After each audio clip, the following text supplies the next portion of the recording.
A bunch of Black Ops 6 Season 1 updates to break down in this video. First off, the Call of Duty Season 1 update will be around 35 gigabytes on PlayStation when it goes live November 4th. Pretty big update, honestly. 35 gigs isn't terrible, but it's on the larger size of, past updates we've seen for previous Call of Duties. Usually they're around mid-20s, I would say, so not a big difference, but still is pretty big. Call of Duty update, again, add to the database, new download size, 90 gigs. That's the total download size, of course, not 90 gigs just for Season 1, which, of course, in the past, we did see updates that were 50 plus gigabytes. Those were for separate reasons, of course, but still, these updates should be a lot smaller, in my opinion.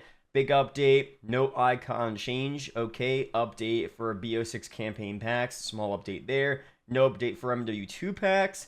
Warzone pack, of course, 10 plus gigabytes there. Of course, we're finally getting the new Area 99 Warzone update, the Black Ops 6 weapon integration into Warzone, and much more. New update for MW3 packs as well, except for the campaign packs. But we're focused on Black Ops 6. Pretty big update, and that should be going live any hour, any day now. Sometimes it's early on other platforms, sometimes it isn't, and it wasn't early for PlayStation exclusivity reasons. It was kind of just early on PlayStation just for random reasons, you know what I mean? So I don't know how they're going to do it this time around. We'll see very soon if we're all actually getting, the same pre-download at the same time across PlayStation, Xbox, and PC. So let me know down below, as of recording this video on November 11th, what platform you're on and if the pre-download is available. And if you're watching this video a couple days later, when did it actually become available on your platform? But before I break down some more stuff here, quick shout out to U4G if you need cheap COD points, rare Black Ops 6 unlock codes, BO6 mastery camos, BO6 easy lobbies, and much more. A bunch of stuff over there.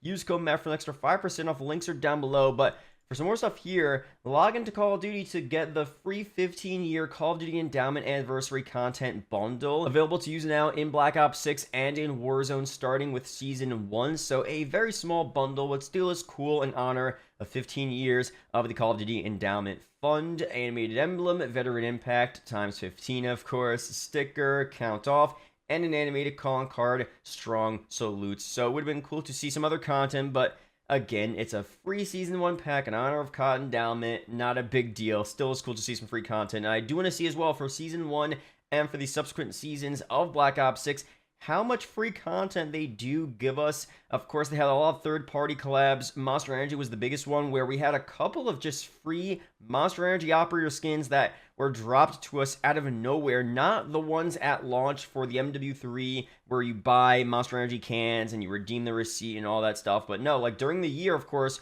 we just had random promotions with Monster and Call of Duty. Here's a code, redeem the Monster Energy bundle available for MW3 right now. That's all it was. That happened a couple times. So if we see more of that during BO6, that's pretty cool. If we see it through, in-game events, challenge-based events, XP progression events, that would be cool as well. Although there has been some indication that we're going to get a lot less events for BO6, but maybe they're going to do quality over quantity. I don't know for sure, but we'll break it down as it gets revealed and see if it's a better system to that of MW3, how much free content we're actually getting in terms of operator skins, camos, and much more. In terms of the launch content, the prestige rewards are a big step up for Treyarch and Call of Duty in general, so they're doing well on that front.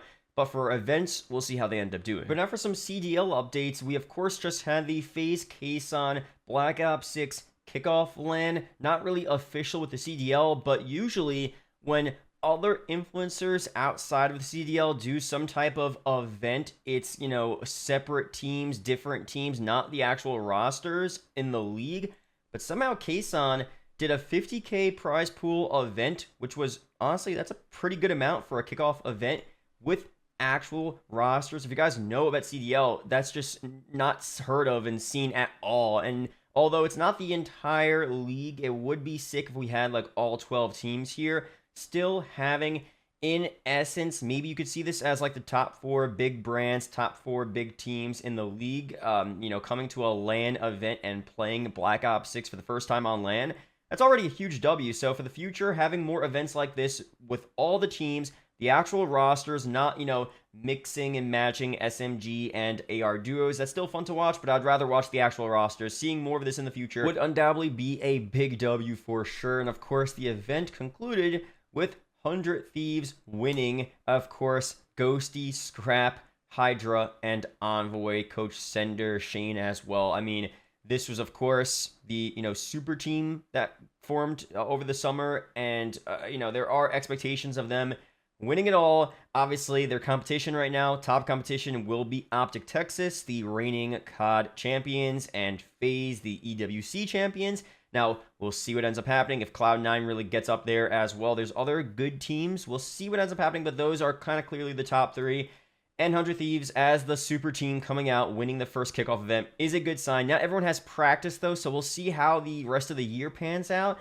Toronto looked amazing or beginning of last year. They, of course, got second at Champs MW2, first for the first event for MW3. We thought they were going to go and win a lot more, but they didn't. So you never know, man. They could be peaking early here. 100 Thieves, we'll see. But still, really cool to see them actually come out and win this kickoff event. Nadeshot, taking a salary cut and spending more money on this team so far seems to be paying off.